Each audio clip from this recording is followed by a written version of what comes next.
The essence of Zen is direct pointing to the essential nature, waking up to our own Buddha nature in the spirit, in the service of being able to be choicefully present in the entirety of our lives, to be able to act in alignment with our highest values and with our bodhisattva vows to save all sentient beings.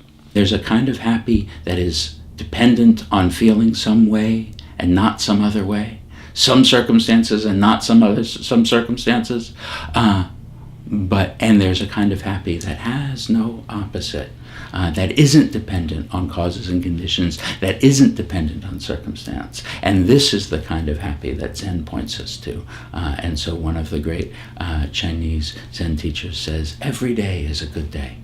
And so how do we meet every day as a good day, even when we're sad, even when we're grieving, even when we're sick, even when we're dying? That's what Zen points us to. Zen isn't a miracle cure. It doesn't fix things for you. It enables you to be able to be more flexibly, choicefully present in your life. So rather than getting pulled around reactively from fear or grasping or the stories we tell ourselves, we're able to meet these arisings, and instead of hiding out of fear, reacting out of anger, or getting lost in our stories, we're able to notice these things arising.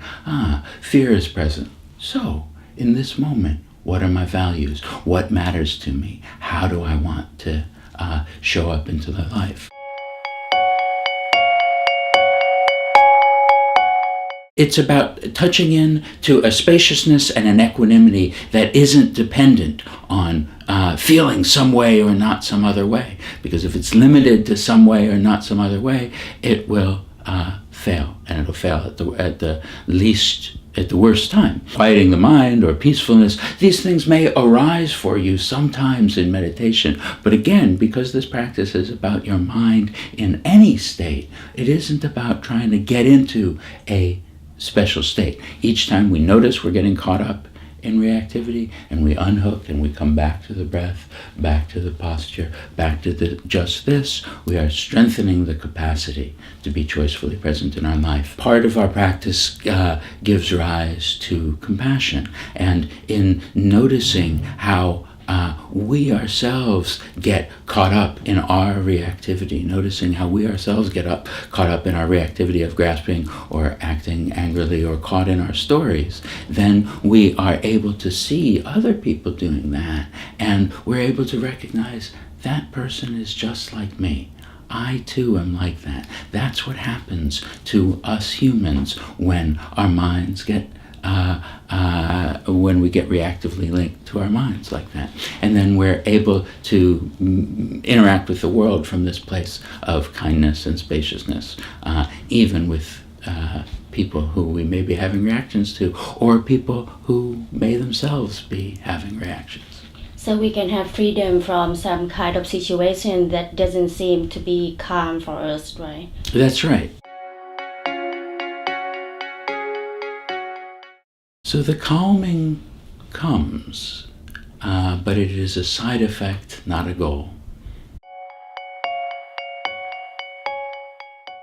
So Zen isn't an escape, and it isn't an escape from your life. It's an escape into your life. Ultimately, when we're sitting on the cushion, we're sitting with ourselves. Change arises from being intimately present to ourselves as they are. Zen is a practice of acceptance and receiving, rather than grasping out at that change. I want to be like that over there. When people come to Zen, they may feel like their mind gets worse, or they have more difficulty with their mind than they were. But actually what's happening is you're seeing how your mind has always been, and seeing this as the beginning of being able to be empowered to interact in a new way.